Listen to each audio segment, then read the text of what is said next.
చేసుకున్నారు. దాని మీద ఒకవేళ వీళ్ళు స్పష్టంగా మీడియా ముందుకు వచ్చి మాట్లాడింది ఏదన్నా ఉంటే దాన్ని వీళ్ళు ఖండించవచ్చు, తప్పులేదు. కానీ ఇది అసలు ఈ భాష ఏంటి, ఈ దిగజారుడు భాష ఏంటి, దీని మీద తర్వాత చూస్తే మళ్ళీ వీళ్ళు ఇటువైపు కొంతమంది మాట్లాడారు. ఈ ఓవరాల్గా చూసుకుంటా ఉంటే అసలు ఈ కులవెర్రి ఏంటి, వాట్ ఈస్ దిస్ కులవెర్రి? వీళ్ళు కాపులు రెండుగా చీలిపోయే పరిస్థితులు వచ్చినాయి. అసలు ఆల్రెడీ చీలిపోయారా? వాళ్ళ మనోభావాలు ఎలా ఉన్నాయి? మీ అనాలిసిస్ ఏంటి చెప్పండి. బేసికలీ ఏమవుతుంది అంటే కులాన్ని బట్టి ఓట్లు అనేది ఎవరు వేయరు సార్. బేసికలీ జరగదు.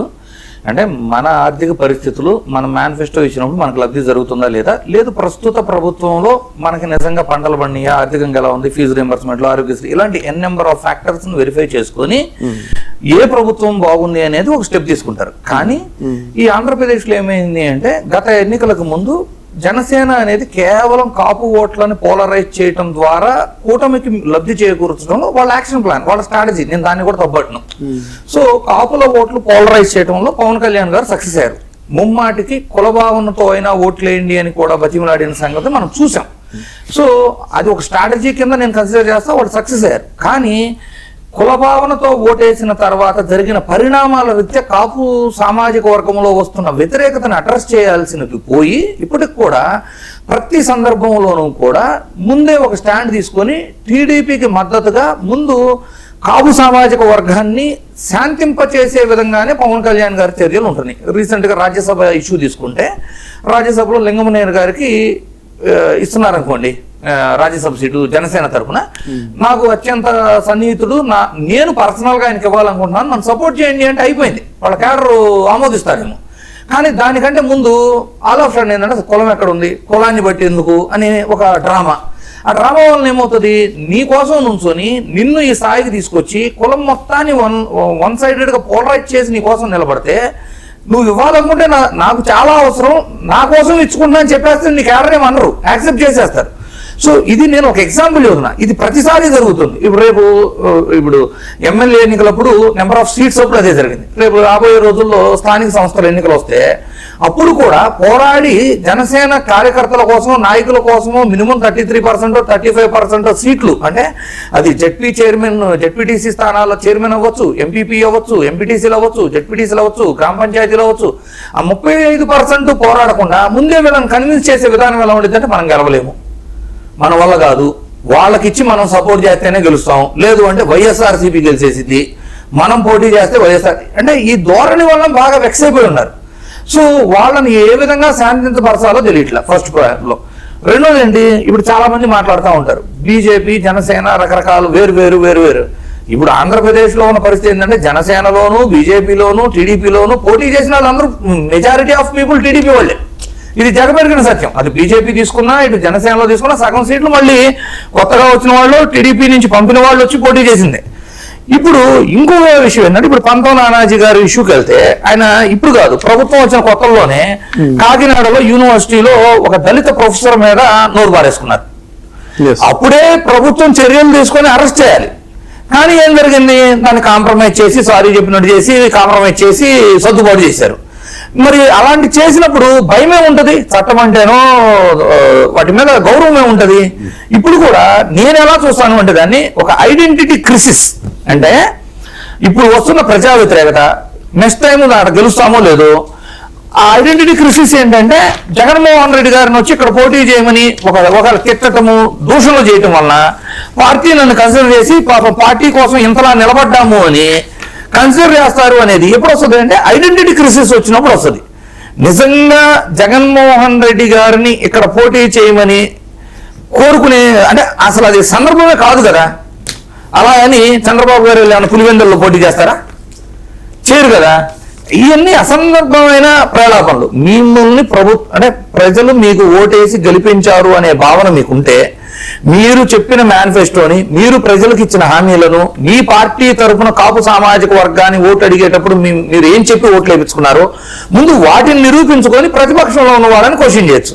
అంతేగాని ఈ డైవర్షన్ పాలిటిక్స్, ఐడెంటిటీ క్రిసిస్, వీటి వలన అలా మాట్లాడుతున్నారు అనుకుంటా నేను. ఒక్క నిమిషం అండి, కన్నబాబు గారి క్లిప్ ఉందా? కన్నబాబు గారు మాట్లాడారు కదా. సరే, మేము ఖచ్చితంగా అణిచేస్తామనే విధంగా ఎలా పనిచేస్తుందో అనేది నిరూపించింది. దీని అంతటికీ కారణం ఖచ్చితంగా ఈ ప్రభుత్వ వైఖరి అని మేము గట్టిగా చెప్తున్నాం. ఎందుకంటే అధికారంలోకి రాకముందే ఒక రెడ్ బుక్ చూపించి వచ్చిన తర్వాత కూడా ఇప్పటి వరకు సీఎం గారి కుమారుడు విద్యాశాఖ మంత్రి ఈ రాష్ట్రంలో అన్ని తానే నడిపిస్తున్న లోకేష్ ఇవాటికి రెడ్ బుక్ ని చూపించి పోలీసుల్ని వ్యవస్థని గుట్టుట్లు పెట్టుకుని ఆడుతున్న ఈ పద్ధతే, ఆ వ్యవహార శైలే ఇవాళ దీనికి కారణం. ఈ ప్రభుత్వం ఖచ్చితంగా దీనికి బాధ్యత వహించాల్సిందని మేము చెప్తున్నాం. దాడిశెట్టి రాజా ఇవాళ కేవలం దాడిశెట్టి రాజా గారు సరే, ఇప్పుడు ఇవన్నీ కాదండి, సింపుల్ గా జూపూడి గారు నేను మిమ్మల్ని అడుగుతున్నాను ఏంటంటే, అసలు ఇప్పుడు ఉన్న ఈ పరిస్థితులు, ఈ బహిరంగంగా కులాల గురించి ఒకరినొకరు వీళ్ళని వాళ్ళని తిట్టించడం, వాళ్ళని వీళ్ళని తిట్టించడం, ఇవన్నీ చూస్తే ఇంటెన్షనల్ గా జరుగుతుంది. ఇప్పుడు వైసీపీ కాపులు అక్కడ మీటింగ్ పెట్టుకున్నారు. వైసీపీ కాపులు మీటింగ్ పెట్టుకున్నారా అనడానికి ఒక రోజు ముందే ఈయన ఇంచుమించు అదే ప్లేస్కి వెళ్ళి ఈయన నోటికి వచ్చినట్టు తిట్టిన పరిస్థితి. ఆ తెల్లారి ఇందాక చూసిన ఏదో బూతులు మాట్లాడిన ఎమ్మెల్యే ఎవరో ఉన్నాడు, అతను తిట్టిన పరిస్థితి, దాని మీద వీళ్ళు కౌంటర్ తిట్టిన పరిస్థితి. సో ఈ పరిస్థితుల్లో మొత్తంగా అసలు ఆంధ్రప్రదేశ్ లో కాపులు అటు కమ్మ కాపుల కింద, ఇటు రెడ్ల కాపుల కింద రెండుగా, అంటే కొంచెం ఎంబరాసింగ్ సిచ్యువేషన్ ఇది అడగటానికి, కానీ పరిస్థితి చూస్తుంటే అలాగే ఉన్నాయి కదా. ఆ విధంగా చీలిపోయినటువంటి పరిస్థితి ఇది ఏ రకమైన పరిస్థితులకు దారి తీస్తుందో ఏంటి సార్? పార్టీలు, రాజకీయ పార్టీలు కేవలం కాపులు అంటే వాళ్ళు ప్రెస్ మీట్ పెట్టి కాకినాడ ఎందుకు అంటున్నానంటే, కాకినాడ ప్రెస్ మీట్ మనకు సమయం సరిపోదు, క్లిప్పులను చూసుకుంటా కూర్చుంటే డైరెక్ట్ గా చెప్పారు ఏమని, మీరు కమ్మవారికి మీరు ఊడిగం చేస్తున్నారని చెప్పనేమో వీళ్ళు మాట్లాడుతున్నారు, వాళ్ళేమో ఇంకేదో బూతులతో వాళ్ళు మాట్లాడుతున్నారు. అందుకని అడుగుతున్నాను నేను. సార్ ఒక విషయం చెప్తా చూడండి, అంటే రాజకీయ పార్టీలన్నీ కూడా కాపు సామాజిక వర్గపు ఓట్లు ఎక్కువ ఉండటం, వారి ప్రాధాన్యత అంటే గెలుపోవటంలో వాళ్ళ రోల్ ఎక్కువ ఉంది దాంట్లో అందరూ కూడా, అంటే అధికారంలో ఉన్న పార్టీ వారికి ఇంపార్టెన్స్, ఆ ఓట్లు పోకుండా ఉండాలి అనే ప్రయత్నం వారి వరకే చూపించడం వలన మిగిలిన వర్గాలలో సైతం విపరీతమైన వ్యతిరేకత వస్తుంది. ఎందుకంటే వాళ్ళు మాత్రమే ఓటర్లా, అంటే మేము ఓట్లు వేయలేదా, మా కులాల వాళ్ళు ఓట్లు వేయలేదా అంతే కదా. అండ్ మీరు కానీ రీసెంట్ గా జనగణన అయిపోయిన తర్వాత నాకు గుర్తుండి ఈనాడు పేపర్ లోనే చాలా క్లియర్ గా రాశారు ఏంటి ఓటర్లు ఎవరెంత ఉన్నారు అని. 175 నియోజకవర్గాల్లో ఓపెన్ కేటగిరీలో 1,30,00,000 మంది ఓటర్లు ఉంటే కేవలం ఎస్సీ కేటగిరీలోనే 1,03,00,000 పైచిలకు ఓటర్లు ఉన్నారు. ఇంత ఓట్లు, ఇంత సామాజిక వర్గం కలిగి ఉండి కేవలం కాపు సామాజిక వర్గం కోసమే రాజకీయాలు, కాపు సామాజిక వర్గం గురించే డిబేట్లు, కాపు సామాజిక వర్గం గురించే ప్రెస్ మీట్లు లాగా నడుస్తూ ఉంటే ప్రభుత్వం, అధికారంలో ఉన్న ప్రభుత్వం, ప్రతిపక్షంలో ఉన్న వాళ్ళ గురించి ఎవరు పట్టించుకోరు సార్. ఎందుకంటే ప్రతిపక్షంలో ఉన్న వాళ్ళు గెలవడం కోసం వాళ్ళు స్ట్రాటజీస్ అంటారు. గెలుపుకు కారణమైనప్పుడు అందరూ ఓట్లేస్తేనే కదా. ఇప్పుడు 1,00,00,000 పైచిలు